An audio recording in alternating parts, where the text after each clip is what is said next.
Motos de competición frente a motos de calle. Parecidos razonables. Quizás pienses lo contrario, pero entre las motos de competición, incluso las MotoGP y las de calle, hay más parecidos que diferencias. ¿No te lo crees? Voy a tratar de demostrártelo. Bienvenidos a los podcasts del Motoclub Mafre. Y este parecido, además, no es una mera curiosidad, resulta muy relevante, pues hace posible que muchas de las tecnologías que se emplean en competición y en MotoGP puedan ser traspasadas y trasplantadas a la moto de calle. Me llama la atención porque he leído muchos artículos, contando las diferencias entre estos dos tipos de motos. He escuchado podcasts, he visto vídeos, siempre hablando de diferencias, pero ninguno contando los parecidos, cuando en mi opinión son más los parecidos que las diferencias y además más relevantes. Y eso que para esta comparativa, voy a poneros en contexto, me voy a referir a las MotoGPs, a las MotoGP, que son realmente las Fórmula 1 de las motos. ¿Por qué este matiz? Porque en la competición del motor, me da igual que sean 2 o 4 ruedas, se corre con vehículos más o menos de calle preparados, que sería en el caso de las motos superbikes, en el caso de los coches las carreras de turismo y de gran turismo, y con prototipos diseñados específicamente para correr. En el caso de la Fórmula 1, bueno, aparte de los coches de resistencia, son los Fórmula 1, es lo más de lo más. Y en el caso de las motos, lo más de lo más es MotoGP, que son motos que son prototipos diseñadas exclusivamente para la competición, no parten de una moto de calle. Sigamos por este camino porque os voy a poner un ejemplo para mí revelador. Vamos a mirarnos, que a mí me parece muy saludable, mirarnos en el espejo de las 4 ruedas, es decir, en la Fórmula 1. Vamos a comparar un Fórmula 1 con un coche de calle. No os voy a proponer un coche utilitario, no, un coche deportivo, incluso uno de campanillas, como un Porsche. Ponerlos juntos, imaginaoslos juntos. No se parecen en nada. Probablemente lo más parecido es lo que no se ve, es el motor, que es relativamente parecido, sobre todo ahora que incluso los deportivos potentes de calle son también híbridos, como recuerdo que son los Fórmula 1, por cierto. Lo más parecido diría que es el motor, incluso diría que el cambio, porque cada vez en coches deportivos se utiliza el cambio secuencial con levas al volante. Pero el concepto es completamente distinto. El chasis es otra cosa. Un chasis de un coche es un monocasco en el sentido que la propia carrocería es el chasis. Un chasis de Fórmula 1 está hecho como el de un avión de caza. Es una pieza de fibra de carbono de alta tecnología de una enorme rigidez y poquísimo peso. Y bueno, hay una diferencia abrumadora, que en un coche, por muy deportivo que sea, tiene 2 plazas y un Fórmula 1 tiene una plaza. Eso también es muy relevante, sobre todo cuando vas solo, porque cuando vas solo, un monoplaza, el equilibrio de un lado al otro, izquierda a derecha, es perfecto. Y en un coche de calle no es así. Si va el conductor solo, pues va el conductor a un lado, normalmente a la izquierda, pero si es en Inglaterra, Australia, Japón y otros sitios así raros, pues sería a la derecha. Y luego hay otra cosa, las suspensiones. No tienen nada que ver. No es que sean muchísimo más duras en un monoplaza de Fórmula 1, eso por supuesto, son muchísimo más duras, porque además la aerodinámica de un Fórmula 1 lo aplasta literalmente contra el suelo, pero es que además el esquema de suspensión no tiene nada que ver. Y luego la carrocería, como os digo, el concepto es que es diferente, es que un Fórmula 1 prácticamente no tiene carrocería, es un misil tierra-tierra donde todo está pensado, además, no para que el coche sea rápido en recta, no, para que el coche se pegue en las curvas, porque donde se hacen los tiempos, en esto sí que es igual, sea de 2 o de 4 ruedas, no es tanto en las rectas como en las curvas. Fijaos, en cambio, vamos a hacer este mismo ejercicio, pero con una moto de gran premio, una moto GP, y la moto, aunque es una trail, da igual, que usas cada día para ir por la calle. Y diréis, Máximo, son muy diferentes. Sí, son muy diferentes, pero es un mismo concepto. El esquema de suspensiones es igual o casi igual.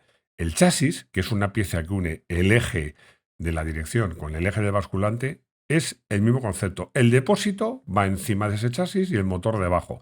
Y la posición de conducción, aunque en una MotoGP vaya más agachado, es prácticamente lo mismo. Bueno, cuando hablamos de motos deportivas es lo mismo. Y la carrocería, bueno, pues también es relativamente parecida. Si tienen carrocería, porque hay motos de calles, las Naked o las Style, que tienen poca carrocería, pero cuando la tienen, da igual, incluso que sea una moto de turismo, una gran turismo, tiene una carrocería que cubre como en MotoGP, tratando de mejorar la aerodinámica. Como os digo, son distintas, pero el esquema es el mismo. Para mí la diferencia es que en una moto es muy diferente, pero con un mismo esquema, igual, mientras un Fórmula 1, comparado con un coche de calle, me da igual, insisto, que sea un deportivo de campanillas y carísimo, son otra cosa completamente diferente. No sé si te he convencido o no, pero para tratar de convencerte, si no estás convencido, o para darte más argumentos, lo que te propongo es repasar todos los elementos de una moto. ¿Cuál es? Para muchos el alma de una moto de competición y de calle es el motor. Para mí, yo creo que quizás el corazón sea el motor, pero el alma es el chasis, porque es lo que define una moto. Y aquí sí que os digo una cosa.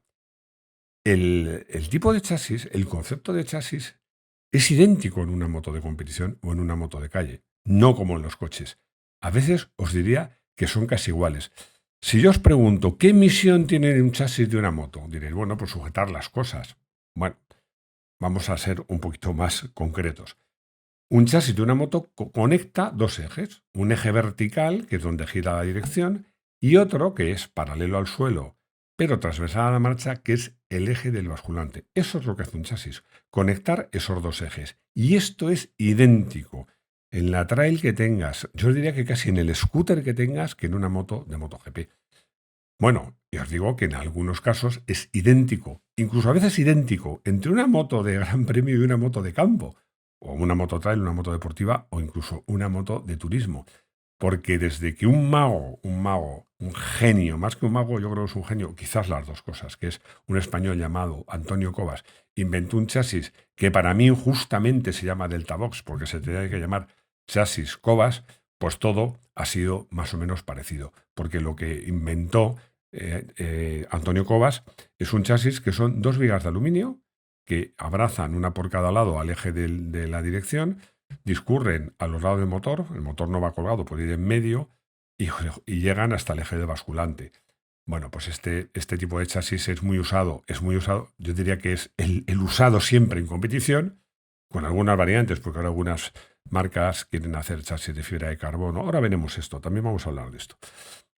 Pero básicamente el chasis es igual. Como os digo, en esto nada tiene que ver con los coches. Pero es que además no tiene que ver con los coches por muchas cosas que de este tema volveremos a hablar más adelante cuando hablemos de conducción. En un chasis de coche solo interesan dos cosas.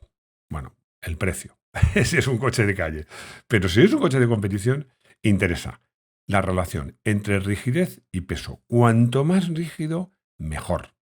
Si es una rigidez, que eso no existe, pero digamos que absoluta, o sea que las fuerzas que intervienen en el coche son incapaces de flexar el chasis, perfecto. En una moto no es así, porque en una moto, más que en un coche, tú tienes que sentir la moto. Tienes que ser capaz de prever lo que va a pasar en la moto, por una razón que es muy fácil de entender. En un coche, da igual que sea un coche de calle o de competición, estos son iguales, si una curva te pasas, te puedes salir, puedes hacer un trompo, pero en una moto estás en el suelo.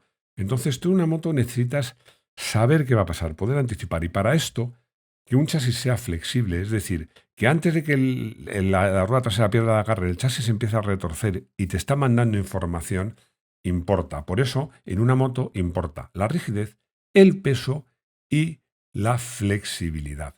Bueno, la verdad es que en esto, como os digo, Cobas fue un mago porque hizo un chasis que lo tenía todo. Era ligero, era rígido, relativamente barato para las prestaciones que ofrecía, pero es que además era un chasis en el que, de alguna manera, como digamos, regular o hacerlo que sea más flexible o más rígido era relativamente fácil a base de modificar esas vigas laterales o incluso simplemente el grosor. Insisto que es un chasis que se utiliza en casi todas las motos o todas las motos de competición, en muchísimas motos de calle, pero incluso en motos de campo. Bueno, ya hemos hablado del chasis, pero en este chasis lo que hemos dicho es que su función primordial es unir el eje de la dirección con el eje de basculante, pero también dar cabida básicamente al depósito, al asiento y al motor y a las partes mecánicas. Generalmente es muy frecuente que el motor no solo esté colgado, es que además os digo que cuando en el chasis Cobas va entre estas dos, o Delta Box, que es más usado, va entre estas dos vigas, a veces va atornillado rígidamente, es muy frecuente, de forma que el motor colabora a hacer más rígido el chasis. En esto, de nuevo, Es lo mismo las motos de calle que de competición. Hablamos de motos sobre todo grandes. Pero hay una cosa donde es sorprendente que no se diga que las motos de MotoGP y las motos de calle son idénticas, son iguales, que son en las suspensiones. Vamos a hablar primero de las delanteras. Las horquillas que usan las motos de competición son exactamente las mismas que las que tú usas en la moto en tu moto de ir por la calle. Son las mismas pero mejores. Muchos pensaréis, es mi caso, parece mentira tantos años de evolución de las suspensiones y bueno, hay algunas marcas como BMW que utilizan sistemas alternativos, pero en general casi todas las motos siguen usando una horquilla invertida, lo que tú quieras, pero una horquilla. Bueno, es que la verdad es que la horquilla tiene muchísimos años, más de 100 años, pero es que tiene dos ventajas que la hacen buenísima, tanto para una moto de calle como para una moto de competición. Vamos a hablar de las dos. La primera, la variación del avance. Ya sabéis que el avance es el ángulo que forma respecto al eje al plano del suelo, la inclinación que tiene la rueda delantera hacia adelante. Cuanto más hacia adelante, os voy a poner el caso extremo de una moto chopper, que llevan la rueda delantera muy lejos, pues la moto será más torpe a la hora de girar, pero será más estable en recta. Al contrario, cuanto más cerrada, pues es más ágil, aunque más inestable en recta, claro. Cualquiera pensaría, pues si hiciéramos una moto que cuando va a entrar en curva tiene poco avance y cuando va a salir o va en recta tiene mucho avance, sería perfecto. Eso está inventado. Se llama horquilla. Porque cuando una horquilla tú frenas y comprimes la horquilla, lo que estás haciendo es que al comprimir la horquilla estás reduciendo el avance de la moto. Y cuando aceleras pasa justo lo contrario. Este es uno de los motivos por los cuales la horquilla, que es un sistema relativamente antiguo y casi me atrevería a decir primitivo, un tubo deslizando dentro de otro, pues sigue siendo un sistema muy usado. Pero es que hay otro. Y en este caso también con una sensación o un objetivo idéntico en las motos de competición y de calle. Es que, como decía Ángel Nieto, cuando llevas un manillar en una buena horquilla, es casi como si agarraras el eje de la rueda directamente. Volvemos a lo mismo que os decía antes. Es que en una moto es importante que sea eficaz, capaz de ir rápida en curva, ser muy rápida, pero es muy importante que informe al piloto. Entonces, una horquilla donde las manos del piloto, incluso en una moto trail, que lleva un manillar alto, van relativamente cerca del eje de la rueda y directamente unidas. En el caso de una moto deportiva o de competición, que los manillares van muy cerquitas y mucho más cerca del eje, todavía más. Como decía Ángel Nieto, es casi como llevar el eje de la rueda. Esto es delante, pero vamos detrás, más de lo mismo. La inmensa mayoría de las motos de calle usan basculantes de aluminio y suspensiones progresivas. Exactamente lo mismo que utiliza una moto de competición, básicamente. El basculante de aluminio, pues, como os decía, es lo mismo del chasis, interesa que sea rígido. Lo que pasa es que a veces pasarte de esta rigidez, ya sabéis, el famoso el basculante Calex que utilizó Honda, que era demasiado rígido, que no mandaba información al piloto. Aquí también hay que saber jugar con la rigidez y la progresividad. Pero bueno, en una moto de calle no es tan crítico, entre otras cosas porque los neumáticos agarran menos y evidentemente no va tan al límite. Pero las suspensiones progresivas, cualquier moto decente que se precie las lleva. ¿Esto qué quiere decir? Esto fue un avance enorme que yo recuerdo se empezó a utilizar en competición unos chicos, unos pilotos franceses que además hacían su propia moto, una Kawasaki que era Godiard Genu, que lo que hace esta suspensión es que al principio es muy suave y a medida que se va hundiendo se va volviendo más dura. Esto es perfecto. Bueno, una moto de campo es más que perfecto, porque una moto de campo, por ejemplo, cuando está frenando y la rueda trasera casi no tiene peso, te interesa tener una suspensión muy blanda, pero cuando caes de un salto acelerando te interesa que se endurezca. Estas suspensiones lo que llevan es un juego de basculantes de forma, lo voy a explicar muy sencillamente. Imaginaos que con este sistema de timonería, lo que sucede es que cuando se comprime la suspensión el primer centímetro, pongamos que el basculante se comprime, el muelle del amortiguador se comprime, lo mismo, 1 centímetro.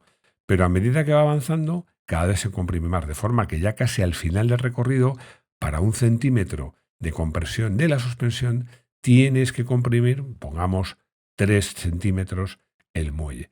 Esto lo que hace es que según vas empujando la moto se va volviendo más dura. Es perfecto. Pero es perfecto para una moto para ir por la calle y para una moto que uses en competición. Es lo mismo. Y como digo, esto es un parecido más que razonable. Vamos a hablar del depósito, porque en este caso también nos encontramos con un parecido más que razonable, porque salvo casos contados de algunas trail que llevan depósitos auxiliares, alguna turismo, bueno, algunas motos muy raras que llevan el motor, la gasolina debajo, pues las motos de calle y de competición llevan el depósito en el mismo sitio, el sitio más lógico donde tiene que ir. Yo diría, bueno, eso es más lógico porque es el espacio natural, sí y no. Ese es uno de los argumentos. El otro argumento, yo diría que más importante, y es el que ha hecho que ninguna moto de competición lleve, porque claro, tú dices, bueno, el peso cuanto más bajo mejor, así que pongo la gasolina debajo del motor, que hay sitio. Pero ¿qué sucede? Que cuando la moto, cuando va llena de gasolina, que una moto hablo de memoria, a lo mejor me equivoco, son 22 litros, que a 0,75, pues estamos hablando de unos 15 kilos. 15 kilos, cuando sales, los llevas abajo. Y cuando acabas, no los llevas, con lo cual ha bajado el centro de gravedad. En todos los vehículos, aquí da igual que sean de 4 ruedas, que sean de 2, lo más interesante es colocar el depósito en el centro de gravedad, de forma que cuando el depósito baja y se vacía, varía el peso de la moto, pero no varía el reparto de pesos. Y de un coche igual, los Fórmula 1 lo llevan también entre el piloto y el motor, con el mismo. Bueno, aparte también el tema del espacio influye, pero sobre todo el objetivo es ese. Curiosamente en las motos de calle es así, en los coches no es así. Incluso en los deportivos, los depósitos, las marcas los ponen donde pueden y donde hay sitio, porque no lo vas a poner detrás del asiento delantero, es imposible, ¿no? Entonces, esto es como os digo, es más que un parecido razonable. Es realmente las motos de competición son iguales. Me vais a permitir que hablemos de ergonomía, porque aquí sí que diréis, bueno, máximo con una moto de carreras el piloto va encogido para ofrecer poca resistencia al aire. Vale, es verdad, pero te voy a decir una cosa, la postura es la misma. Es la misma, ¿por qué? Porque, como os digo, en una moto es clave sentir las ruedas.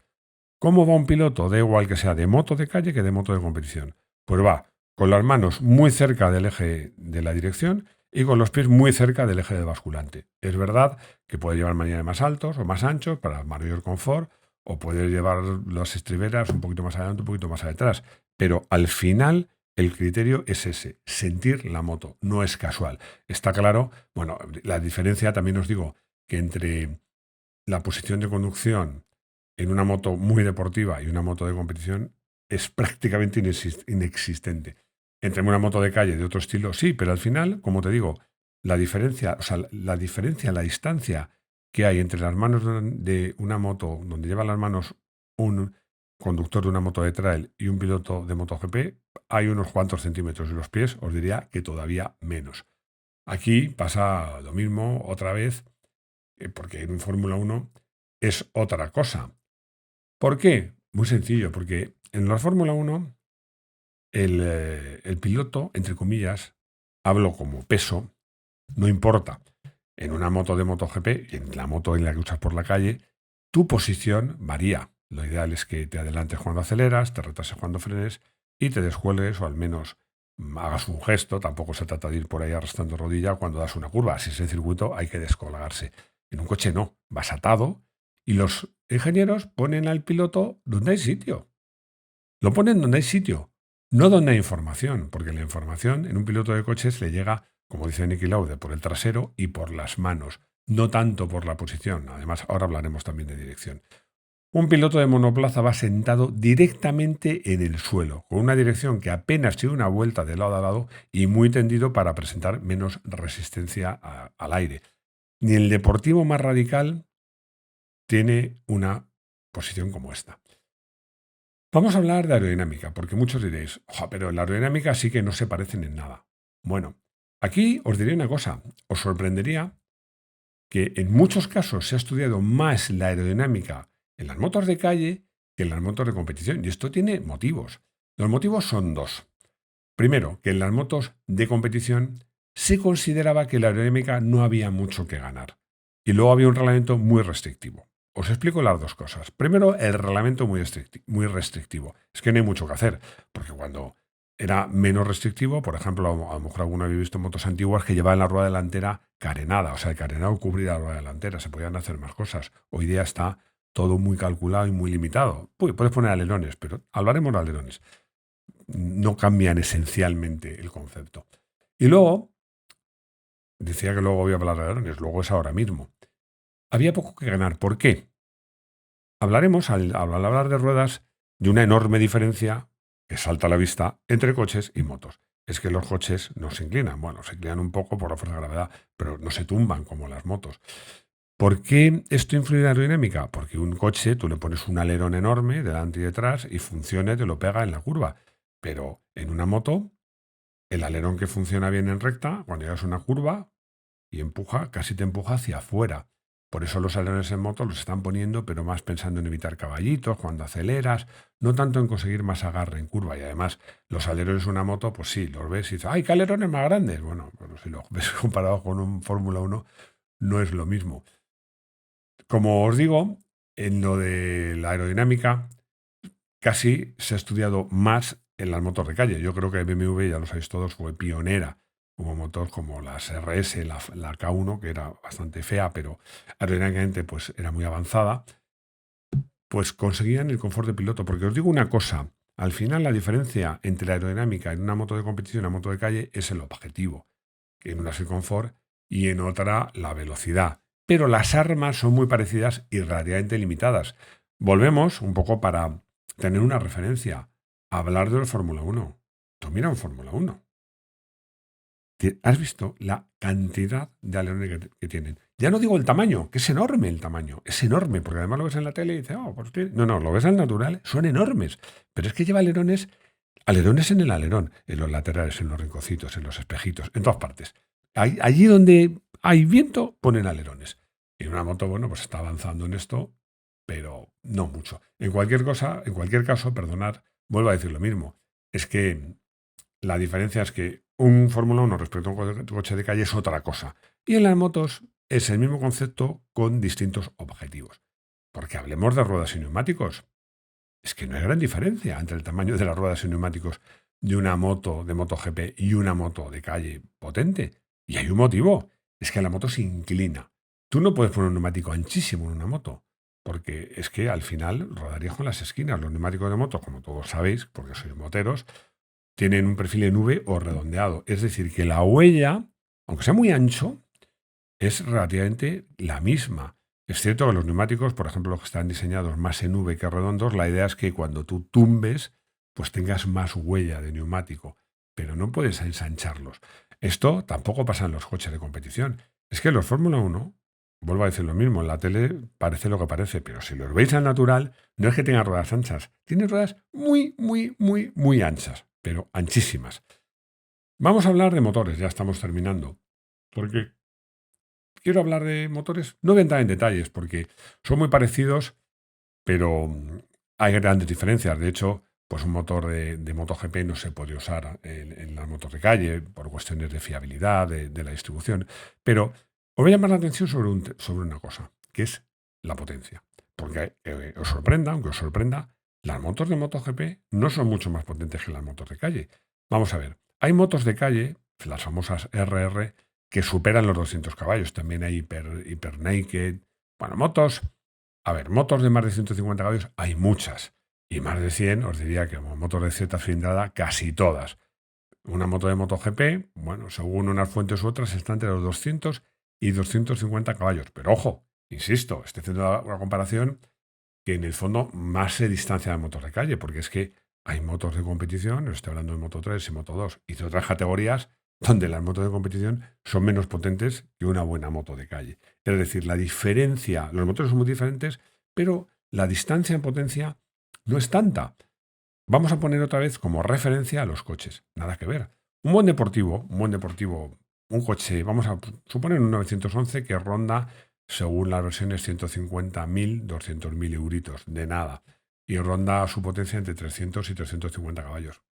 El con Fórmula 1 tiene entre 1.000 y 1.100 caballos. Es que hablamos de multiplicar por 3. Es una diferencia abismal.